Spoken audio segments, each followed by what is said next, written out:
creo que está ahí. Ya, listo. Buenas tardes a todos. Muchas gracias por la presentación, doctor Carrillo. Soy el doctor Francisco Javier González Moreno, soy médico de terapia intensiva y medicina interna. Y pues ahorita les voy vamos a profundizar un poco en cuanto a las bases inmunológicas de la sepsis. Vamos a hablar acerca pues, de lo que tenemos ya aprendido acerca de la fisiología en cuanto a la respuesta inmune, y a partir de ahí vamos a hablar sobre la disregulación de esta respuesta en las infecciones graves. Y al final daremos alguna opción terapéutica actual de lo que se ha descubierto recientemente. Okay. Respecto a la introducción, pues miren, tenemos que la sepsis, esto es un concepto que debe ya recientemente bien estudiado.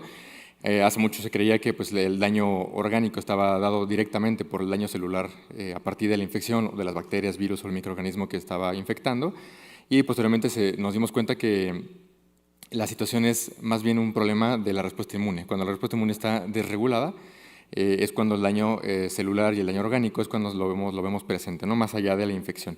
Está asociado, sí, a la infección, pero también está asociado mucho a la respuesta genotípica del tipo de cada individuo. ¿Okay? Entonces tenemos del lado izquierdo, tenemos el caso de una infección controlada, en donde vean cómo está el patógeno, las células de la respuesta inmune van a detectar este patógeno, van a combatirlo, y todas estas moléculas que van a quedar, pues, digamos, como después de esta respuesta inmune, van a ser digeridas por los macrófagos, y esto pues, va a llevar a que estas partículas pues, no expresen una respuesta sistémica grave, ¿no? Entonces, esto es una infección controlada. Entonces, ya sabemos que a las infecciones que no generan ningún tipo de daño orgánico, le llamamos simplemente como una infección.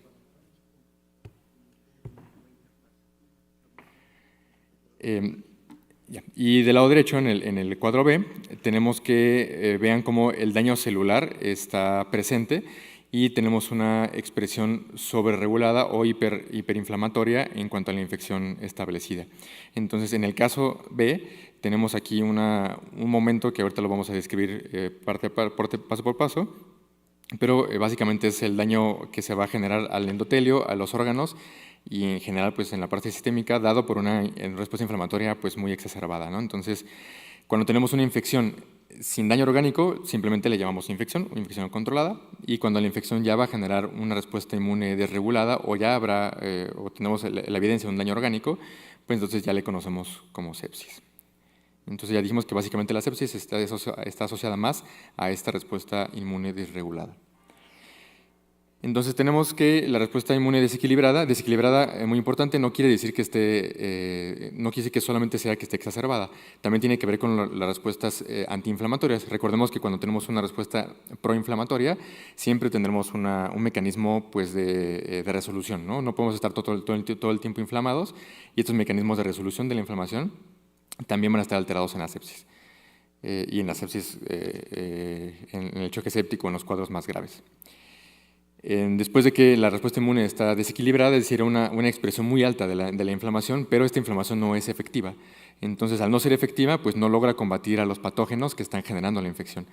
Entonces, lo que hacen estos patógenos es potenciar o mejorar sus mecanismos de evasión inmune y proliferan de mayor medida. Esta proliferación del microorganismo hace que el cuerpo identifique que no ha combatido la infección y, por lo tanto, pues, somete a mayor actividad proinflamatoria. Es totalmente pues, un círculo vicioso, ¿no? La inflamación, la hiperinflamación genera que la respuesta inmune sea inefectiva, los microorganismos que persisten estimulan mayor inflamación, y pues así nos mantenemos en ese círculo vicioso. Lo que les comentaba, esto genera una estimulación persistente del huésped, y al final pues habrá una imposibilidad para regresar a la homeostasis inmune del paciente, ¿no? Donde no hay tanta inflamación ni tampoco hay tanta antiinflamación. En este esquema pues lo ejemplifica bien. Vemos en la primera parte de este esquema, en la parte azul, donde tenemos aquí una infección, que es esta. Vean cómo la respuesta inmune pues son ondas que están pues, aquí sutilmente marcadas, y estas ondas van a viajar o se van a mover dentro de nuestro rango de la homeostasis inmune. Tenemos una respuesta proinflamatoria, se controla la infección y después tenemos una respuesta antiinflamatoria para controlar esta proinflamación que tuvimos. Este segundo caso pues, es una infección un poco más grave.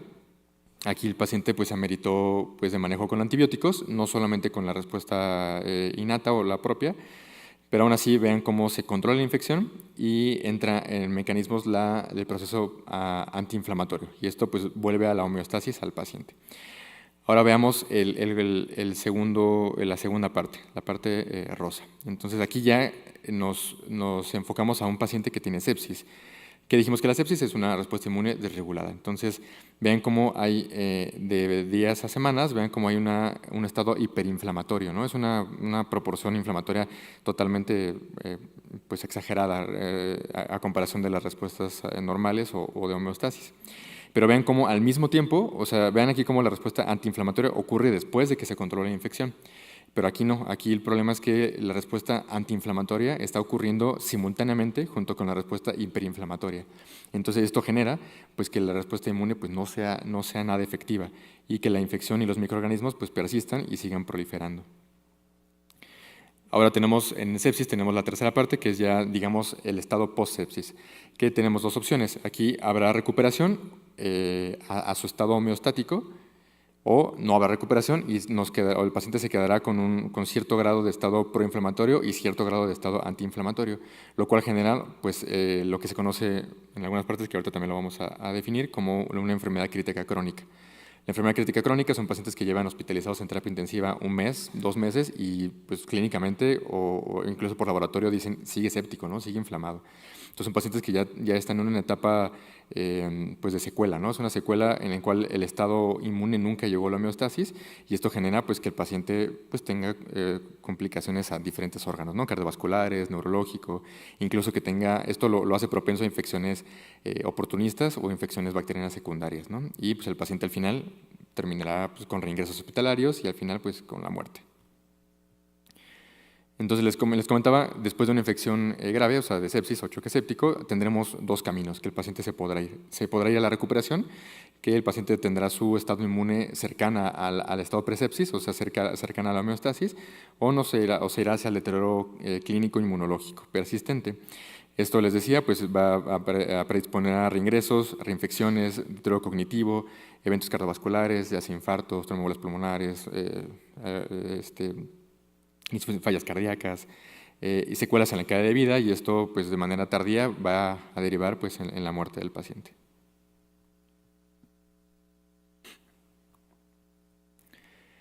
Respecto al fundamento fisiopatológico, pues realmente son muchas las vías proinflamatorias y antiinflamatorias. No las vamos a describir todas porque realmente nos llevaríamos muchas sesiones para poderlo hacer.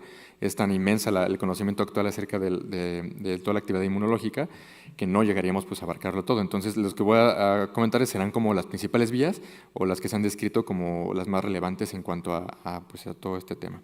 Entonces vemos esta es una célula, ya sea una célula mesenquimal o una célula pues, inmune, que tiene diversos receptores que van a activar las vías inflamatorias. La mayor utilidad o el que más se ha descrito son los receptores tipo TOL, que ahorita lo comentó la doctora Karen en microcardiopatía por sepsis.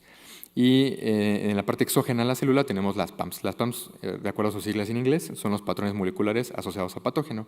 Es decir, son moléculas que la célula va a identificar como ajenas al cuerpo y es lo que va a activar toda la cadena inmunológica, ¿no? Entonces tenemos el CLR, que es el receptor de lecitina tipo C, el NLR, que son los dominios de oligomerización de unión a nucleótidos, el RLR, que son receptores similares al gen inducible por ácido retinoico, y los receptores tipo TOL que les comentaba, ¿no? Son básicamente como los receptores principales que van a activar las señalizaciones. Entonces, estos receptores que les comenté en ese momento se llaman PRR, por sus siglas en inglés igualmente, se llaman como los receptores de reconocimiento de patrones. Entonces van a identificar 2 tipos de patrones. Uno que son los exógenos, que les comentaba los PAMs, que son los asociados al patógeno, y el otro serán los DAMs, que son los patrones moleculares asociados a daño. ¿Qué son estos patrones moleculares? Pues son patrones que van a presentarse cuando hay daño ya celular. O sea, la célula sufre apoptosis o sufre necrosis. Esta muerte celular genera liberación de moléculas. Estas moléculas las va a identificar las células inmunes y van a detectar que hay un daño, ¿no? Porque hay muchas veces que hay patógenos que saben que no tienen partículas o moléculas que activan el sistema inmune, pero cuando hay daño celular, pues el sistema inmune pues va, digamos, a darse cuenta que pues hay un proceso infeccioso o inflamatorio, ¿no? Les decía yo, los principales PAMs conocidos son los lipopolisacáridos, las bacterias, peptidoglicanos, ácidos lipoteicoicos, flagelina y las cadena corta de RNA y la doble cadena. De las DAMs, que son las asociadas a daño, que son básicamente moléculas intrínsecas, son proteínas de alta movilidad del grupo 1, que son la HMGB, las proteínas de choque térmico y pues la doble cadena y cadena corta de DNA de las células dañadas, ¿no? Definitivamente. Entonces, estos patrones van a ser detectados por estos receptores que les comenté, y el más abundante y más estudiado pues, es el receptor tipo TOL, y este pues, va a activar toda la señalización de, pues, celular, principalmente, por ejemplo, como el factor nuclear kappa B, que va pues, a activar toda la transcripción de moléculas para el desarrollo de citocinas proinflamatorias.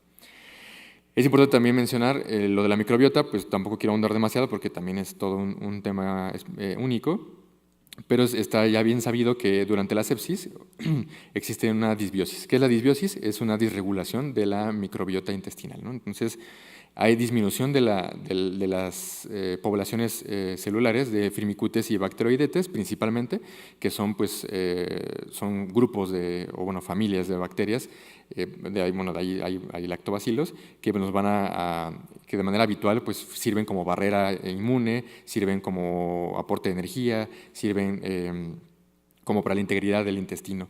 Y hay aumento de la expresión de grupos bacterianos como Enterobacter, Enterococcus y Staphylococcus, que son bacterias que también son comensales, también son de la flora habitual, pero normalmente pues, no están activas, ¿no? O están en baja proporción. Y en el caso de sepsis, pues se van a aumentar este tipo de grupos bacterianos y van a generar pues, translocación bacteriana o persistencia de la sepsis.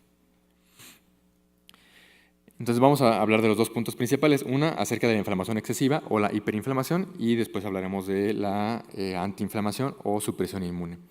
Entonces, la inflamación está mediada principalmente, y generalmente es pues, de tipo local. Por ejemplo, si la infección es neumonía, pues la inflamación inicialmente será local, ¿no? Solamente en el sitio pues donde está el proceso infeccioso.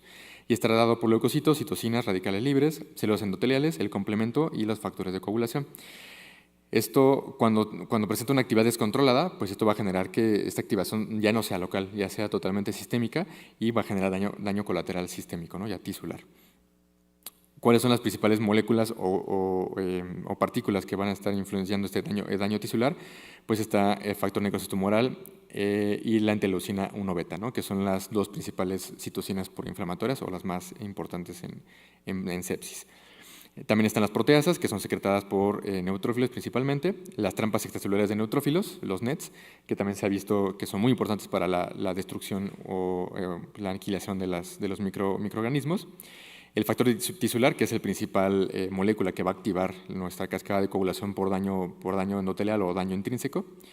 Y esto se los puse rojo porque la gasdermina D es una molécula que se ha descubierto recientemente. De hecho, los primeros estudios que se descubrieron este grupo de moléculas o proteínas fue a partir del 2019 y apenas hace 2 años se ha encontrado pues, realmente su papel en cuanto al proceso inflamatorio. Ahorita hablo un poquito de eso.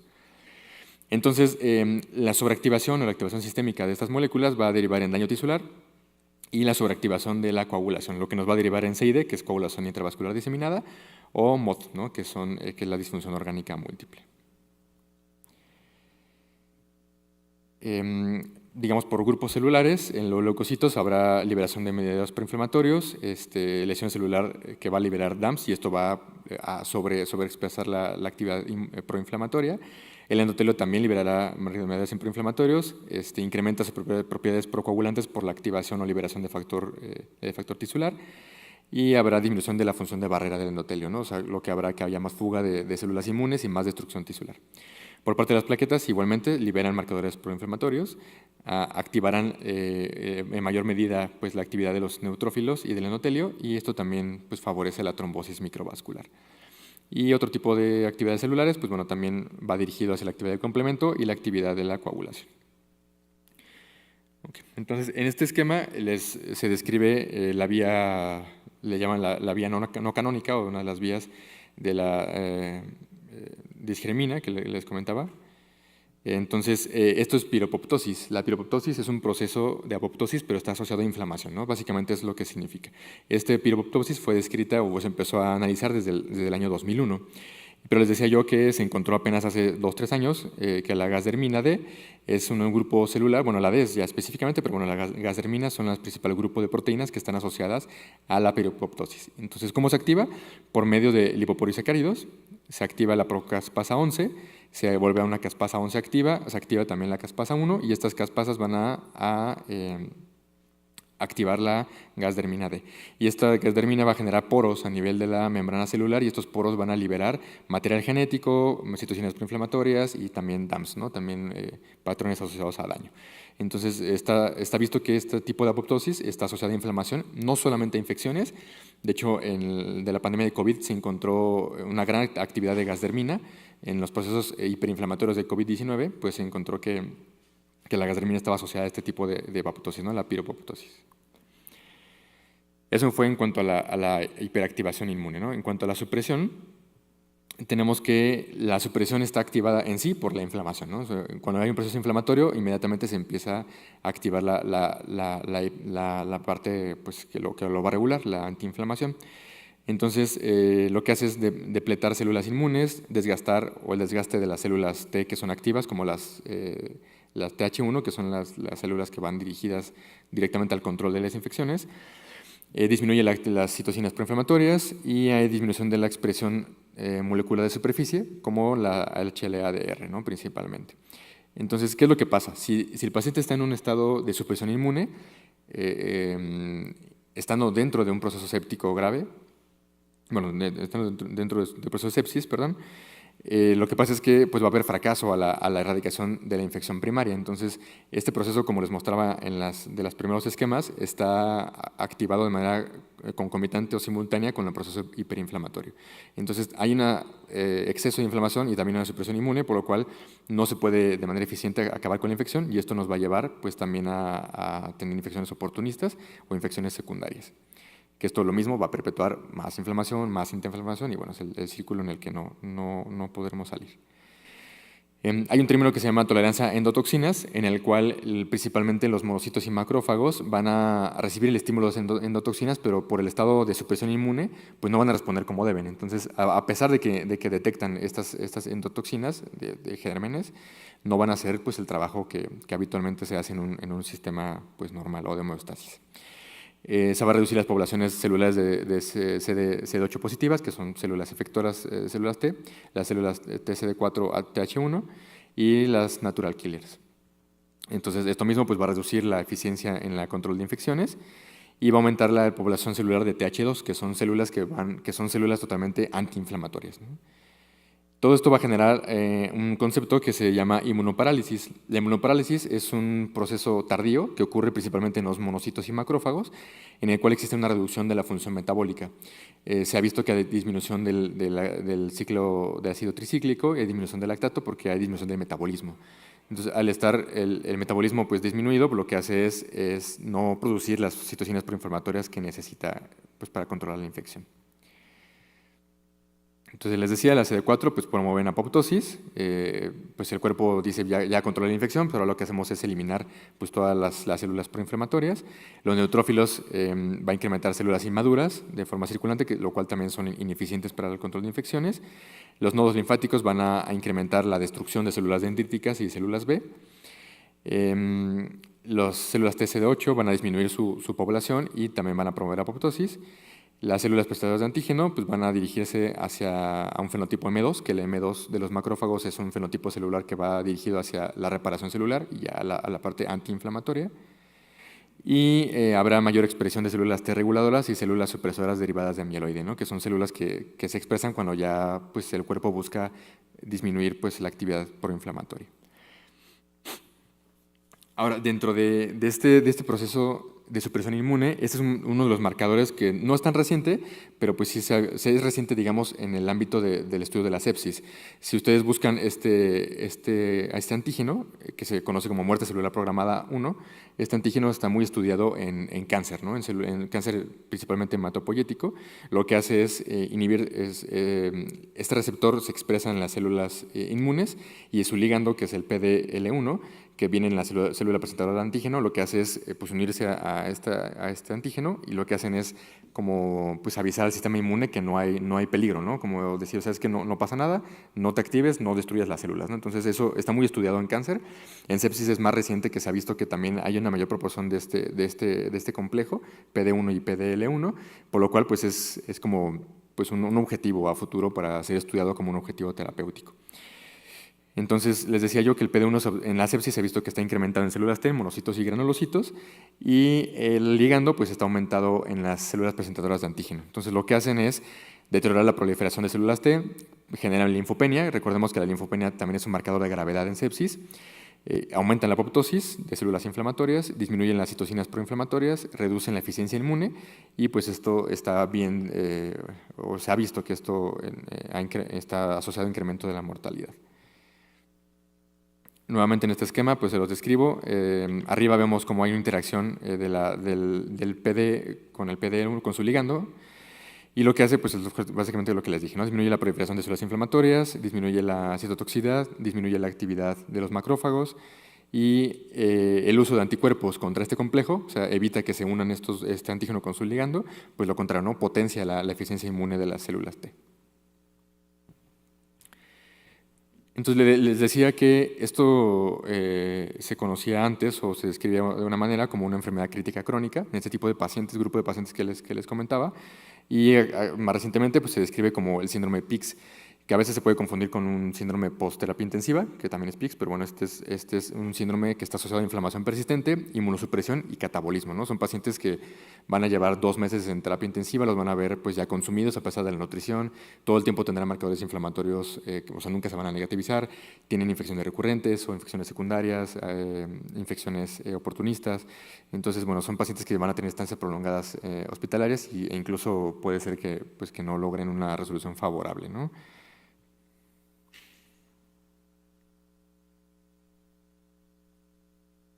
Respecto a las directrices terapéuticas, el tema del abordaje terapéutico en la inmunología en sepsis, pues es básicamente pues el tratamiento que se lleva en cuanto a las guías de sepsis, las más recientes, ¿no? O sea, es combatir la infección con antibióticos, en algunos casos de estado de choque o de estado de choque persistente o de estado inflamatorio persistente, el uso de esteroides sistémicos. O sea, no se los puse como tal el mecanismo terapéutico porque no hay pues algo dirigido, ¿no? O sea, a la parte inmunológica actualmente, ¿no? Apenas están haciendo estudios al respecto. Pero bueno, el tratamiento va basado en general para eso que les comentaba, ¿no? Disminuir la actividad de los macrófagos, de los complementos, pues reducir la actividad de la activación de la coagulación, o sea, dar anticoagulantes. Entonces, bueno, es como un manejo general, global, y el control de infecciones principalmente, ¿no? Eso es como el tratamiento pues clave. Pero pues en un futuro, futuro muy próximo, porque ya hay muchos estudios recientes, son en modelos murinos todavía, modelos de ratón, no hay nada, son ensayos clínicos controlados en etapa 2, algunos ya van a entrar a la etapa 3, pero la mayoría son preclínicos, entonces no tenemos todavía un medicamento pues definido o sea, como para algo dirigido al tratamiento inmunológico. Y lo que se busca en cuanto a tratamiento terapéutico ya dirigido a la inmunología en sepsis, pues es tratar de evitar esta desregulación, ¿no? O sea, tratar de evitar que no haya una hiperinflamación y tratar de que no haya una supresión inmune. Ese es el objetivo, ¿no? Que no pues mejora la eficiencia del manejo celular inmune del propio organismo. Entonces, en estos estudios hay muchos medicamentos que se han estado estudiando que van dirigidos a la gasdermina, que es lo que les decía, ¿no? La gasdermina D, que es este marcador, esta proteína, grupo de proteínas que se ha descubierto recientemente. Entonces se ha visto que el disulfiram, recordando este medicamento, que se utilizaba pues, para la intoxicación o para la adicción al alcohol, que inhibe la deshidrogenasa alcohólica, pues se ha visto que este medicamento también inhibe la regulación positiva a la gasdermina. Entonces lo que hace es bloquear que se genere esta gasdermina y que no haya poros a nivel de la membrana celular, y pues que no esté este proceso persistente de proinflamación. Entonces, hay ensayos clínicos en etapa 2 que buscan también como un fármaco dirigido o sea, en COVID-19 para disminuir este estado proinflamatorio severo.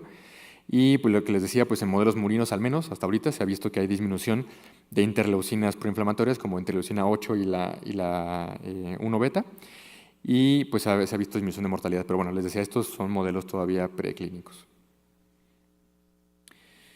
¿Cuál es la directriz a futuro, ¿no? ¿Qué es lo que va a pasar? Pues ya se está proponiendo en el Sepsis 4, la siguiente actualización de Sepsis que habrá, pues no sabemos el año, pero pues la siguiente que estará, lo que se propone es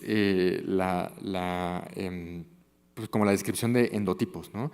No hay que confundirlo, recordemos que ya desde de la más reciente sepsis que tenemos, la vigente actual, hay lo que se llama subfenotipos. Los subfenotipos, que es alfa, beta, gamma, delta, se definen como un estudio clínico, una respuesta clínica del paciente ante la infección, ¿no? Entonces, algunos pacientes tendrán mayor, de acuerdo a su fenotipo, tendrán mayor lesión renal o tendrán mayor estado de choque, requieren más aminas, tendrán más hiperlactatemia, eso de acuerdo a su fenotipo. Pero este subfenotipo es algo totalmente clínico, ¿no? Y no necesariamente tiene que ir ligado al proceso genético y epigenético de la actividad inmunológica de ese paciente, ¿no? Entonces, lo que se busca es buscar endotipos. Estos 4 endotipos es una clasificación propuesta en este artículo, pero realmente, pues haciendo una búsqueda, pues hay muchas clasificaciones de endotipos. No hay todavía un consenso, ¿no? Pero bueno, supongo que cuando ese consenso se llegue, ya estará descrito, o por lo menos ya habrá pautas iniciales en la siguiente entrega de campaña de sepsis.